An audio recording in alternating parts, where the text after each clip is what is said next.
सत्य कथा, पुरुषार्थ कथा, सुनो सुनो सिद्धार्थ कथा।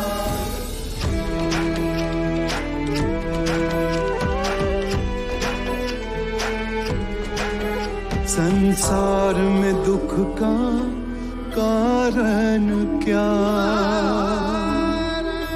संताप शोक का निवारण क्या। संसार में दुख का कारण क्या, संताप शोक का निवारण क्या। इस खोज में सब कुछ त्याग दिया, हर वैभव से वैराग लिया। वो सृष्टि से संयुक्त हुए, सिद्धार्थ से गौतम बुद्ध हुए।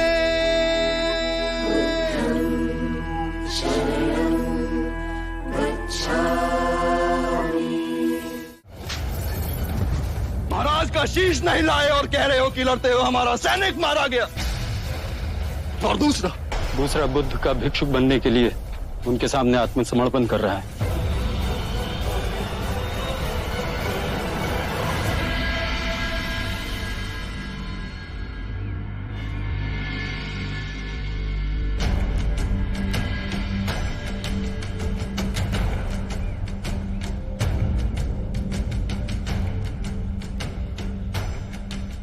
मैं तो अनपढ़ हूँ मुनिवर, आज आपके सामने जीवित हूँ तो ये आप ही का दिया हुआ जीवन दान है। क्या आप पहले कभी बुद्ध से मिले हैं? महाराज बिंबिसार को मैंने धन की लालच में मारना चाहा, मैं पकड़ा गया। महाराज के हाथों मेरा वध होता, पर उनकी उठी हुई तलवार गिर गई। उन्होंने कहा कि वो उनके गुरु बुद्ध के वचनों की वजह से मुझे जीवित छोड़ रहे हैं। मुझे आपकी शरण में आना है प्रभु, आपके शरण में ही मुझे मुक्ति मिल पाएगी। मुझे इस ग्लानि से मुक्ति दिला दो, मैं कभी शस्त्र नहीं उठाऊंगा। मुझ नीच को क्षमा कर दीजिए प्रभु। इस क्षण तुम्हारे अंतर में ये विचार उत्पन्न हुआ कि तुम पाप कर रहे थे, उसी क्षण स्वयं तुमने अपने मुक्ति के मार्ग पर पहला पग रख दिया था।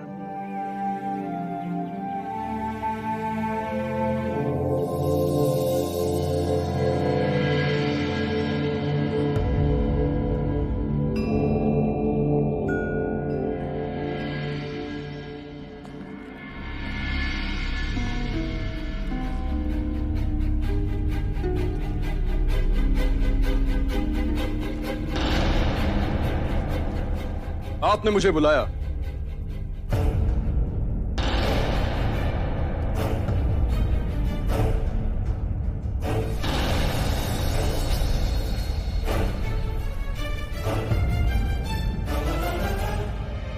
आज हमारा पुत्र हमसे आंखें चुरा रहा है।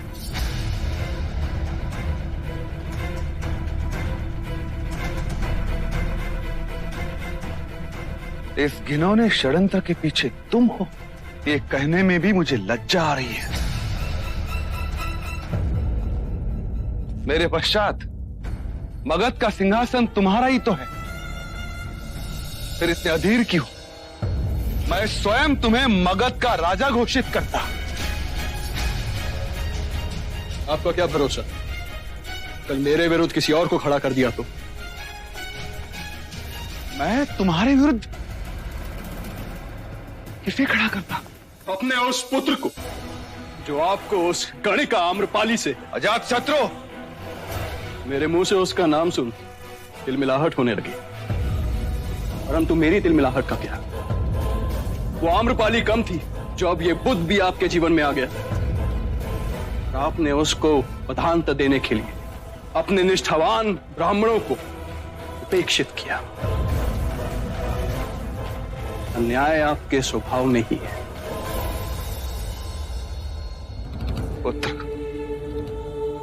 समय रहते संभल जाओ, अन्यथा इसे गहरी खाई में गिरोगे कि निकलना असंभव हो जाएगा।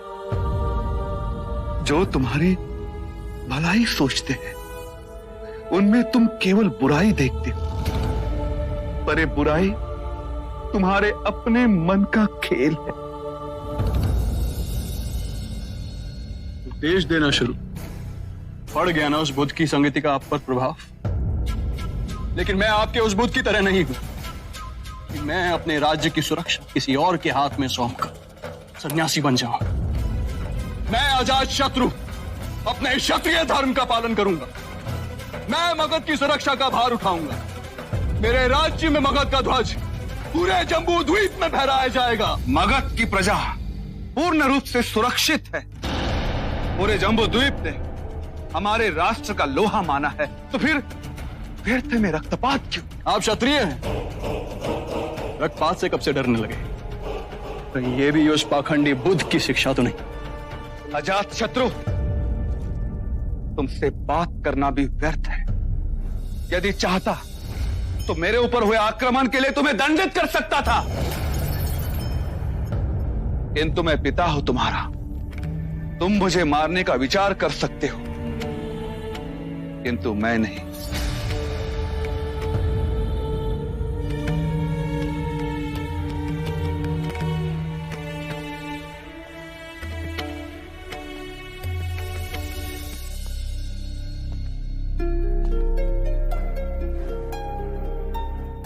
एक पिता के लिए इससे अधिक पीड़ा की बात क्या होगी कि उसका अपना रक्त उसका शत्रु है।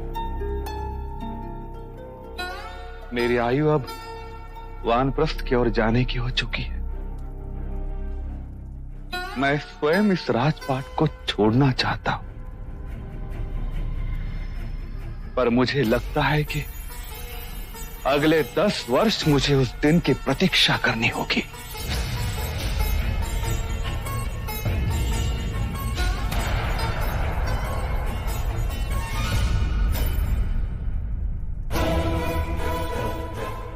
यदि इस पूरे विश्व में मुझे किसी से घृणा है तो वो आप हैं। तो तुम भी सुन लो, जब तक तुम सिंहासन पे बैठने योग्य नहीं हो जाते, मैं स्वयं तुम्हें मगध के सिंहासन पे बैठने नहीं दूंगा।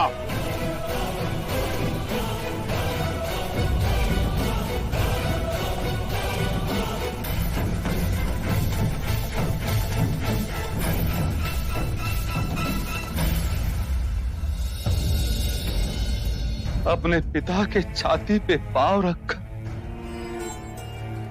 तुम कौन सी ऊंचाई छूना चाहते हो पुत्र? पिता और पुत्र का ये नाता होता।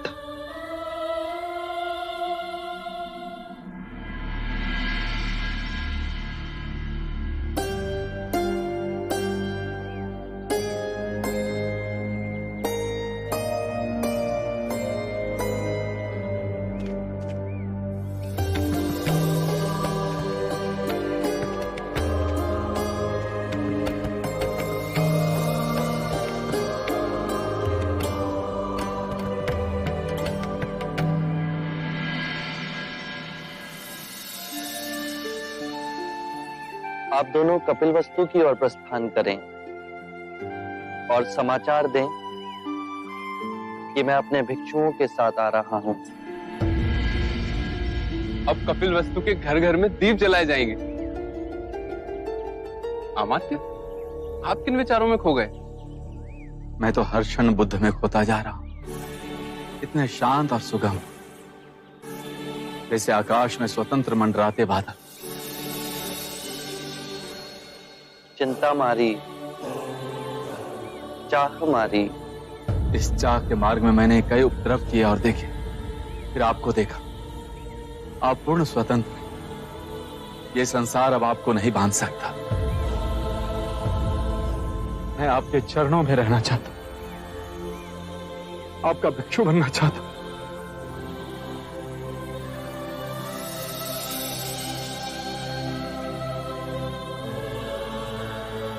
आप मुझे कपिलवस्तु में दीक्षा दीजिएगा। आपका भिक्षु बना तो मेरा जीवन सफल हो जाएगा। चन्ना, तुम भिक्षु ना बनोगे? मैं भिक्षु कैसे बन सकता हूं? मैं तो सारथी पुत्र हूं।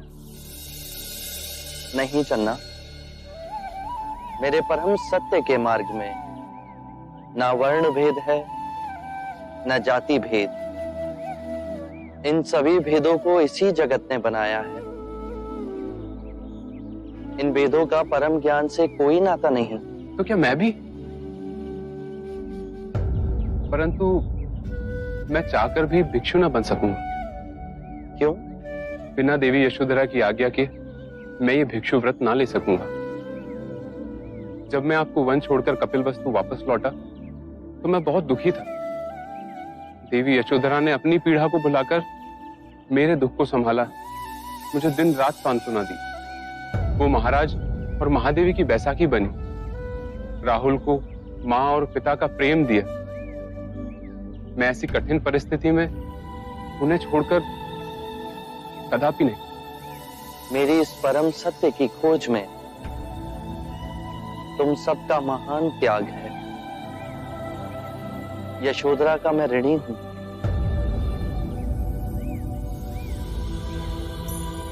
हम विदा लेते हैं, कपिलवस्तु में भेंट होगी।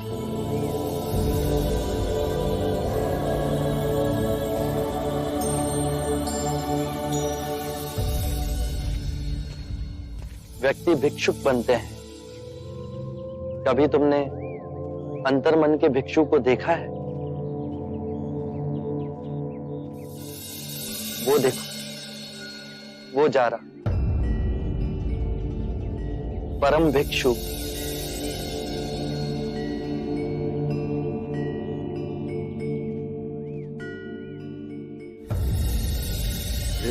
मदिरा रास लीला रंग भवन।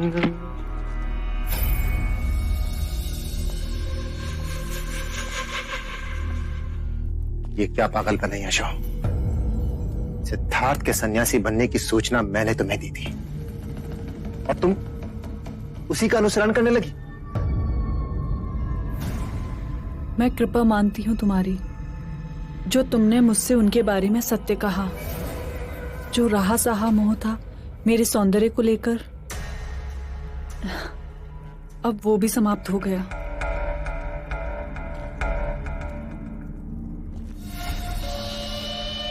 तुम पे तो गेरवा भी बहुत सचता है यशो, पर जीवन के रंगों से आंखें न मोड़ो,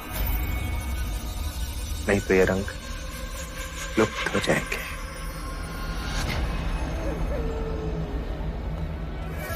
तुम्हारे भाग्य में महादेवी बनना लिखा है यशो।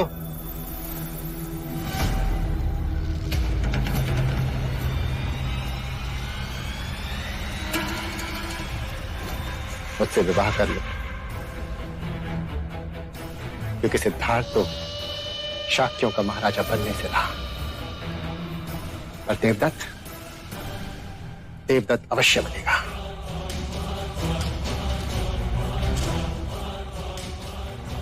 वही देवदत्त जो दिन रात तुम्हारे प्रेम की अग्नि में जलता है यशो। आयु बढ़ गई, पर राजा रानी के खेल से मन नहीं भरा अभी तक तुम्हारा। और ये मैंने कहा भी नहीं। मैं तब भी अडिगी रहूंगी। बस केवल कपिलवस्तु के भविष्य पर रोना आएगा, जिसे तुम जैसा अयोग्य राजा मिलेगा। हाँ, सारी योग्यता तो तुम्हारे सिद्धार्थ में भरी है ना, सर्वगुण संपन्न। मत जलाओ अपने आप को प्रतिस्पर्धा में, मत करो अपनी तुलना उनसे।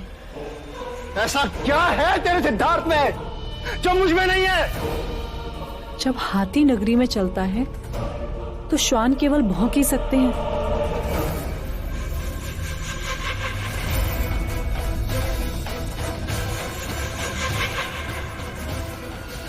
हाथी?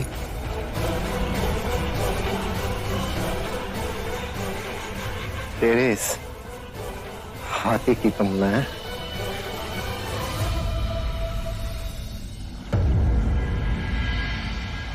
सुनो सुनो सुनो सुनो सुनो, सभी सुनो सुनो, अमात्य और चन्ना आ गए। अमात्य और चन्ना आ गए। क्या समाचार लाए हो? कुछ तो बताओ, कैसे हो? अरे रुको रुको रुको, अरे रुको, क्या सांसें नहीं लेने दोगे?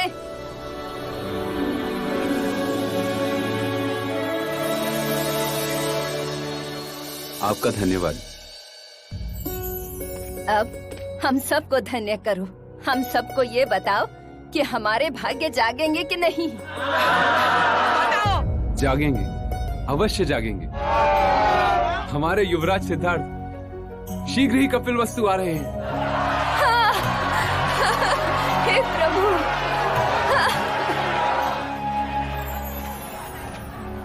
कपिल वस्तु की प्रजा में इतना उत्साह क्यों? परंतु कारण क्या है इस हर्षोल्लास का? दादा महाराज, दादा महाराज, मैंने देखा चन्ना काका के साथ सारी भीड़ राजमहल के द्वार की ओर आ रही है।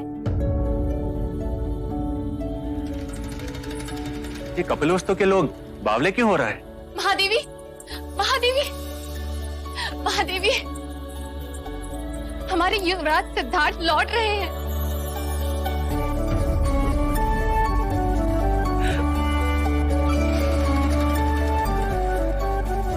महाराज,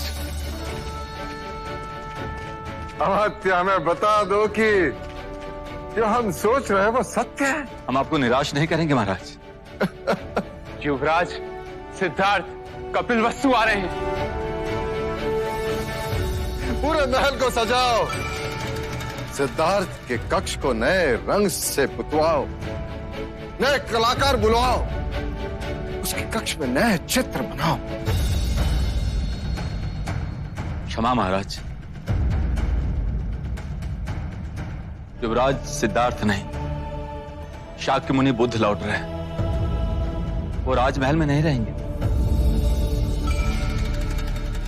सिद्धार्थ अपने घर में नहीं रहेगा। सोने चांदी की जहां चमक हो, छल कपट का जहां निरंतर कारोबार हो, जहां हिंसक प्रवृत्ति बलवान हो, वहां बुद्ध का स्थान नहीं।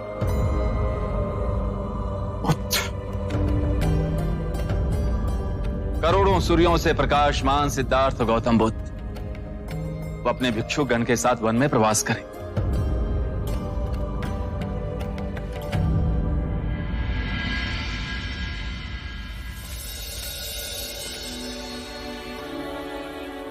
भाई महाराज, क्षण की प्रतीक्षा हम सबने की, इसे यूं व्यथा में न गंवाएं। चन्ना काका, क्या आपने मेरा खिलौना पिताजी को दे दिया? हाँ, वो तुम्हारे बारे में बहुत उत्सुक थे और पूछ रहे थे कि हमारे राहुल का हृदय कैसा है।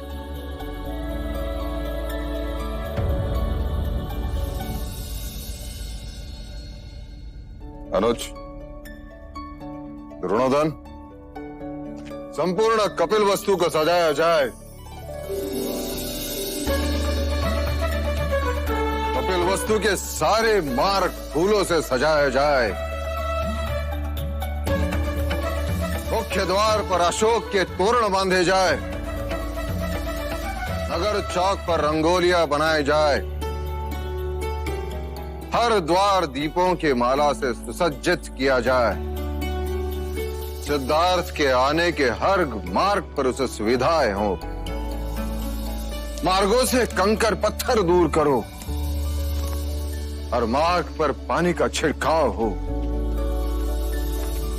सिद्धार्थ को ठहरने के लिए निगरोधा वन में कुटिया बनाई जाए। उनके अनुयायियों के लिए भी कुटिया निर्माण हो।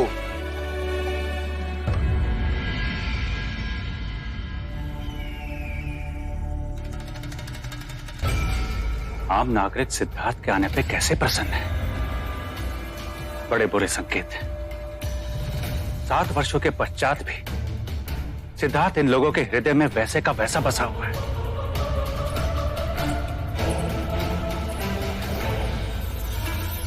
यदि देवता शाक्यों के सिंहासन पर बैठ भी गया तो लोग उसका साथ ना देंगे। ये आप लोग हर समय मुंह लटकाए क्यों बैठे रहते हैं? हम इसलिए ऐसे बैठे हैं क्योंकि अपने दुर्दिन के आने की आहट सुन रहे हैं। सिद्धार्थ अपने अनुयायियों के संग आज रात्रि निगरोध वन में पहुंचने वाला है। कल प्रातः ही वो कपिलवस्तु में प्रवेश करेगा। परंतु आर्य, सिद्धार्थ जैसे आएगा वैसे चला भी जाएगा।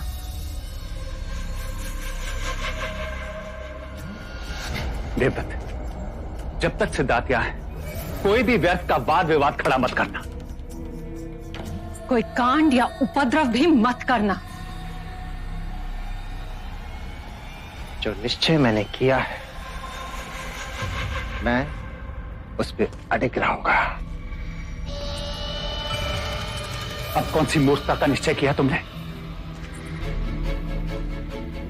सिद्धार्थ कपिलवस्तु अवश्य जीवित आया है, किंतु जीवित लौटेगा नहीं। सिद्धार्थ मरेगा, मरेगा सिद्धार्थ, और उसके साथ मरेगी महाराज शुद्धोधन की आशा और यशोधरा का विश्वास। और उसके बाद फिर महाराज शुद्धोधन मुझे शाक्यों के सिंहासन पर बैठाएंगे। परंतु देवदत्त, और यशोधरा मुझे अपना वर चुनेगी। यशोधरा मुझे अपना वर चुनेगी।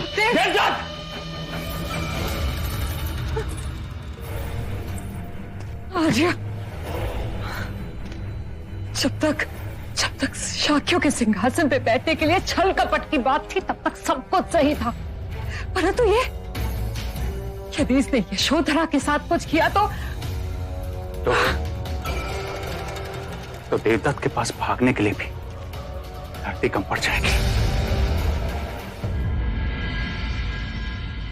अरे सुनो सुनो सुनो सुनो सुनो सुनो, सब गांव वालों सुनो सुनो। शाक्य मुनि बुद्ध अपने गांव में पधार रहे हैं।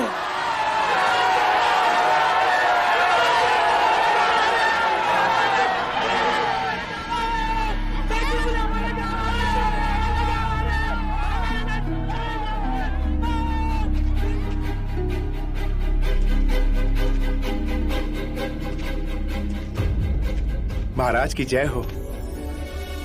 महाराज, युवराज सिद्धार्थ के चरण कपिलवस्तु में पड़ चुके हैं और उनके साथ उनके भिक्षु भी हैं।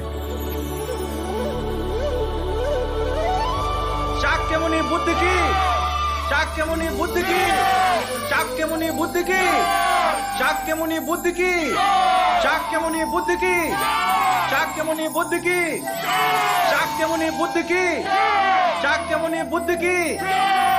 शीघ्र चलो चन्ना, चलो। शाक्य मुनि बुद्ध की, शाक्य मुनि बुद्ध की, शाक्य मुनि बुद्ध की, शाक्य मुनि बुद्ध की, शाक्य मुनि बुद्ध की, शाक्य मुनि बुद्ध की, शाक्य मुनि बुद्ध की, शाक्य मुनि बुद्ध की।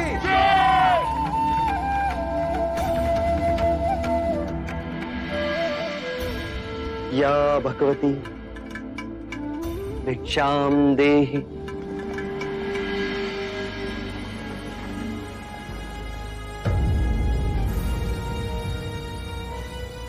चन्ना, सिद्धार्थ कहाँ है? वो कहीं दिखाई नहीं दे रहा। वो रहे गेरू वस्त्र में भी, जो सबसे भिन्न दिखाई दे रहे।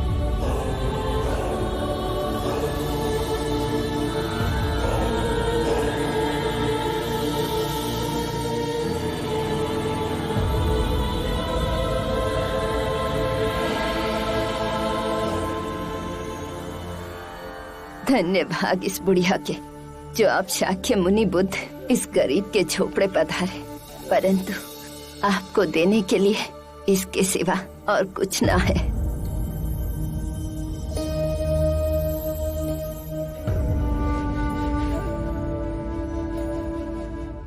मेरे भोजन के लिए इतना पर्याप्त है मां।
सिद्धार्थ,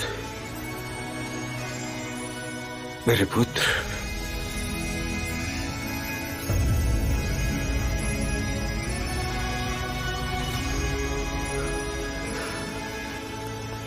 कैसा हो मेरे पुत्र? प्रणाम पिताश्री। राजमहल की ओर प्रस्थान करें? हाँ हाँ, चलना शीघ्र। चलो पुत्र। मैं रथ में नहीं बैठूंगा, मैं अपने भिक्षुओं के साथ पैदल ही आऊंगा।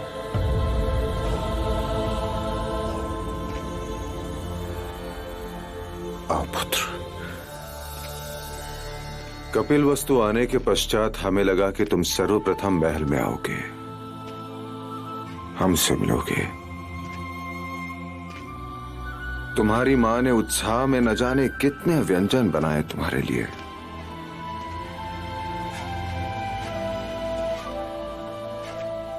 परंतु जो हमने देखा उसकी कल्पना नहीं थी कि कपिलवस्तु का युवराज एक दरिद्री के झोपड़े में भिक्षा मांगते हुए हमें दिखाई दे। पिताजी, अब मैं युवराज नहीं, भिक्षु, और अब मैं अकेला भी नहीं। मेरे साथ मेरे भिक्षुओं का समुदाय भी आया है और मुझे भी हर भिक्षु की तरह अपने लिए भिक्षा मांगनी पड़ती है। परंतु शाक्य कुल की ये रीत नहीं। शाक्य कुल की रीत ना हो, पर यह भिक्षुओं की रीत सदैव ही रही है।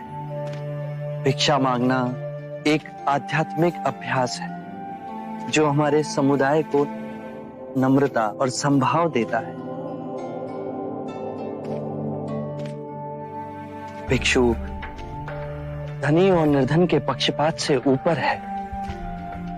मेरे मार्ग में सभी समान है, चाहे वो दीन हो या धनी,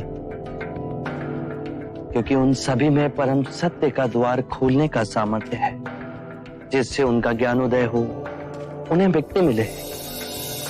भिक्षा मांगने से हमारी गरिमा नहीं घटती, अपितु जो भिक्षा देता है उसका सामर्थ्य और मनोबल बढ़ता है। ये उसके लिए एक स्मरण साधन मात्र है कि केवल मुझ में नहीं, अपितु हर मनुष्य में वो गरिमा विद्यमान है। परंतु लोग तो उसे भिक्षा ही मानते हैं पुत्र। दोनों में बड़ा अंतर है।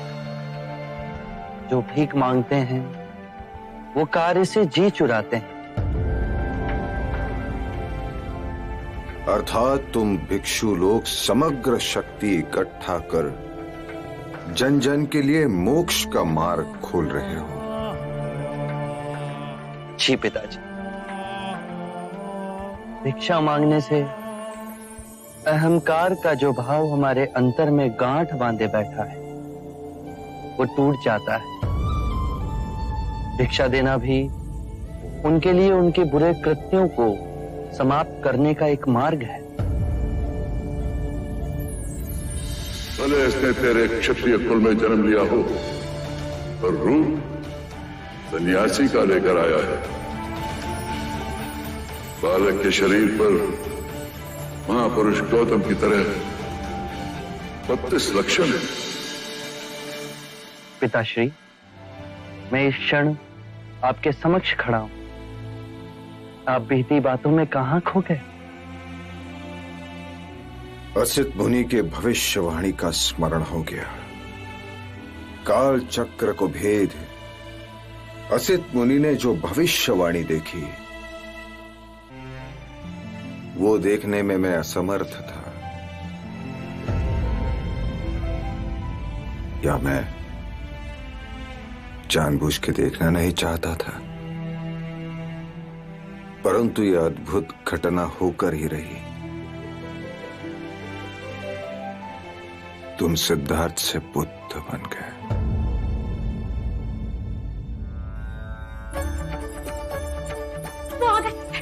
देवी, युवराज सिद्धार्थ आ गए हैं। क्या? तू जा और महादेवी प्रजापति को सूचना दे। जी। गया दीदी। दीदी दीदी क्या बात है विभा? शुभ दिन आ गया दीदी। कौन सा शुभ दिन? हमारे सिद्धार्थ आ गए। आप जल्दी आइए। हाँ जल्दी आइए। महादेवी महादेवी महादेवी। लौशिका, महादेवी दुख के दिन बीत गए हैं। हमारे युवराज सिद्धार्थ महाराज के साथ वापस आ रहे हैं।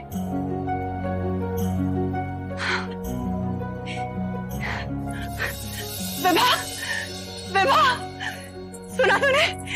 सिद्धार्थ वापस आ रहा है। विभा, ये आरती की थाला अच्छे से सजा। अच्छा सुन, इसमें लाल फूल जरूर डालना। हाँ देवी। अरे आप तुम दोनों अब तक यहीं खड़े हो, जाओ जाके सुसज्जित हो।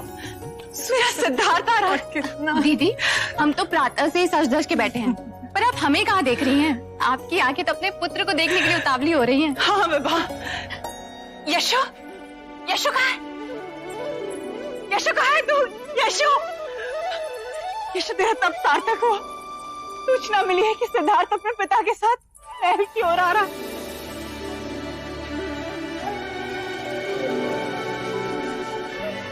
यशो, मैं चाहती हूँ कि जब सिद्धार्थ आए तो उसका स्वागत सबसे पहले तू करे, उसकी पहली आरती तू ही उतारे। चल मेरे साथ।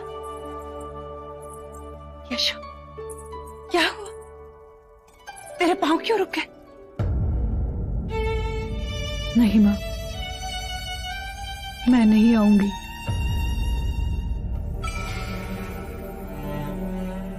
यदि वो पूछें तो उनसे कहिएगा कि वो मुझसे मिलने यहाँ आए। यशोधरा, इतना अभिमान? ये अच्छी बात नहीं है। कोई और बात है क्या तेरे मन में? यशु, मेरे सिद्धार्थ को क्षमा कर दे, मत रूठ उससे। महादेवी जल्दी कीजिए, युवराज सिद्धार्थ महल के द्वार पर पहुंचने ही वाले हैं। यदि आप यही खड़ी रही और उन्होंने आपको अपने सामने ना पाए तो? चलिए चलिए दीदी, यदि यशोधरा की यही इच्छा है तो सिद्धार्थ उससे यही आके मिल लेगा। महादेवी जल्दी कीजिए, यदि हम यहीं पे खड़े रह गए तो पता चला कि सिद्धार्थ स्वयं यहीं पर आ गया।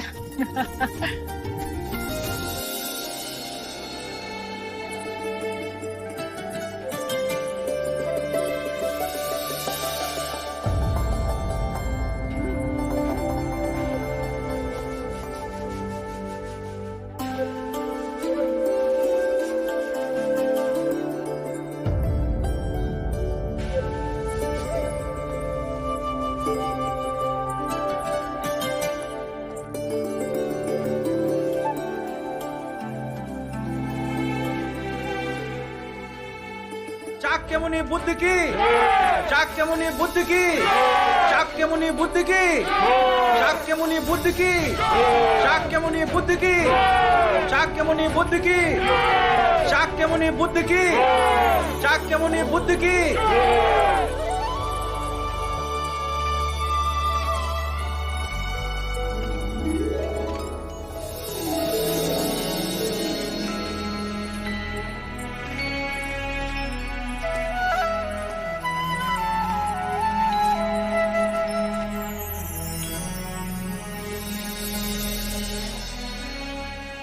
तुम्हारे माँ के आनंद की सीमा देखो, नंगे पैर दौड़ आई।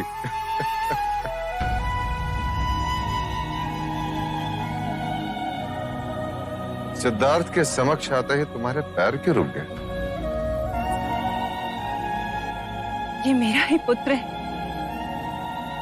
हाँ प्रजापति, पूर्णमासी के चंद्रमा की तरह धरती और गगन को चमकाने वाला यही तुम्हारा पुत्र है।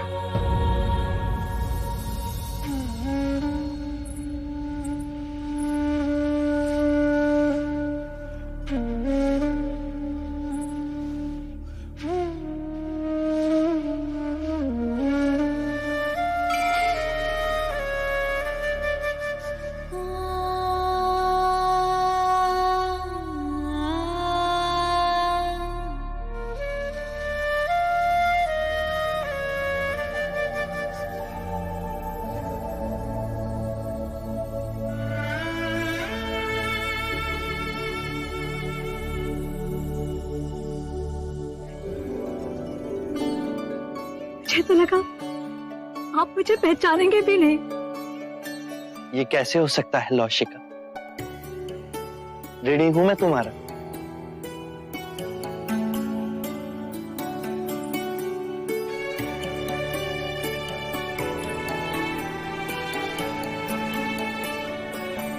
महादेवी, युवराज को काला टीका लगा दे, कहीं इन्हें आप ही की दृष्टि ना लग जाए।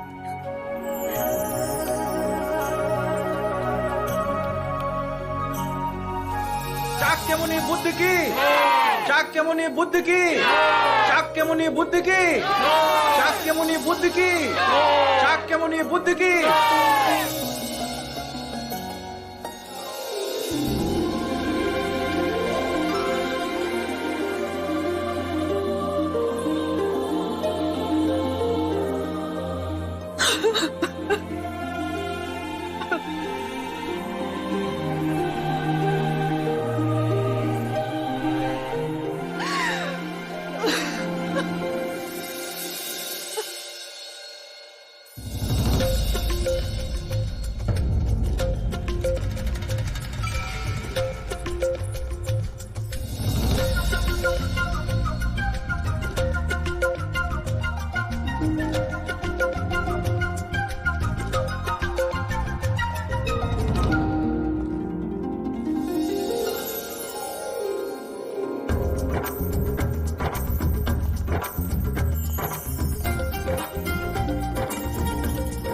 क्या मैं आपको पिता बुला सकता हूँ?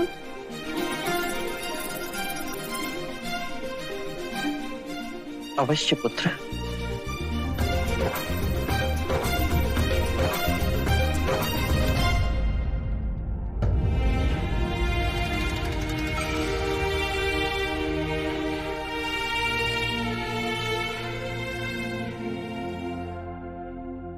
आप मुझे भूल तो नहीं गए? मैं अपने पुत्र राहुल को कैसे भूल जाता?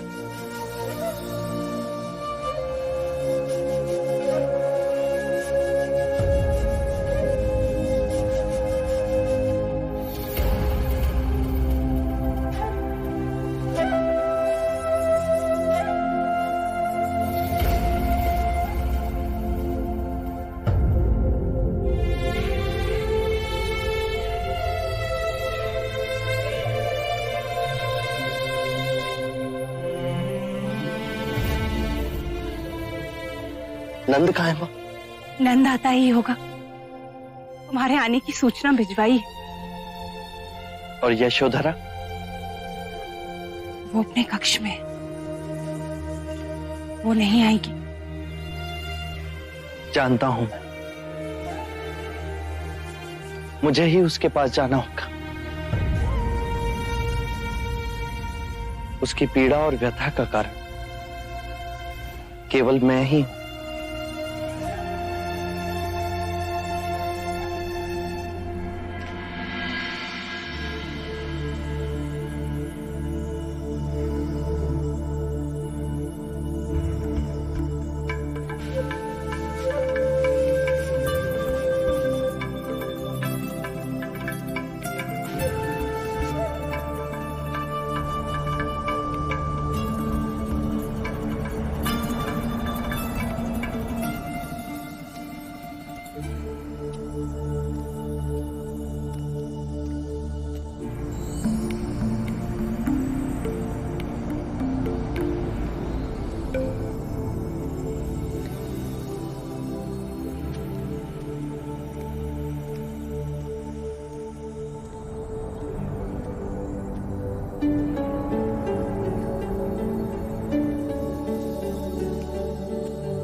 आंखें खोलो यशु।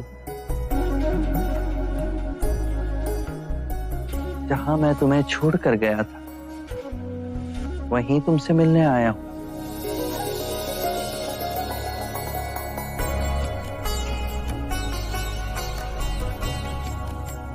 तुम्हें दिया हुआ वचन पूर्ण करने आया।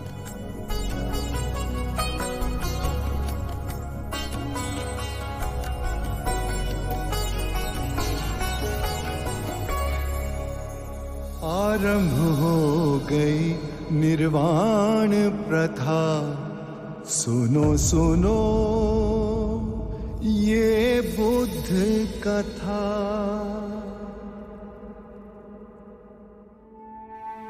जिस क्षण तुम्हारे अंतर में ये भाव उत्पन्न हुआ कि तुम पाप कर रहे थे, उसी क्षण तुमने स्वयं अपनी मुक्ति के मार्ग पर पहला पग धर दिया है।